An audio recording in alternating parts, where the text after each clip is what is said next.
সূরা কাউসার 11 বার পরে পানিতে ফু দিয়ে ঘরে ছিটিয়ে দিলে কি হয়, এই আমলটা যদি আপনি জানেন তাহলে আপনি কখনো এই আমলটা ছাড়বেন না। সূরা কাউসার হচ্ছে পবিত্র কোরআন কারীমের ছোট্ট একটি সূরা। 114টি সূরার ভিতরে 108 নম্বর সূরা হচ্ছে সূরাতুল কাউসার। মাত্র 3টি আয়াত রয়েছে এই সূরার ভিতরে। যদিও সূরাটি ছোট্ট, তবে এর ফজিলত অনেক বেশি।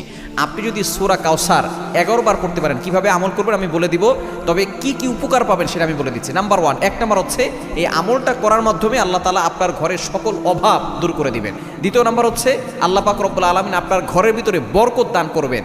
এবং 3 নাম্বার হচ্ছে দুশমন থেকে আল্লাহ তাআলা আপনাকে মুক্তির ব্যবস্থা করে দিবেন। এবং 4 নাম্বার হচ্ছে আপনার জানমাল নিরাপত্তার ব্যবস্থা করবেন আল্লাহ তাআলা। এবং 5 নাম্বার হচ্ছে হাউজে কাউসারের পানি আল্লাহ তাআলা আপনাকে দান করবেন। কেননা এই সূরা কাউসারের ভিতরে ইন্না আতাইনাকাল কাউসার, হাউজে কাউসারের ব্যাপারে আল্লাহ পাক রব্বুল আলামিন বলে দিয়েছেন যে এটা নবী সাল্লাল্লাহু আলাইহি ওয়াসাল্লামকে আল্লাহ তাআলা হাদিয়া দিয়েছেন হাউজে কাউসার। একমাত্র আমাদের নবীজি সাল্লাল্লাহু আলাইহি ওয়াসাল্লাম তার উম্মতদেরকে হাউজে কাউসারের পানি পান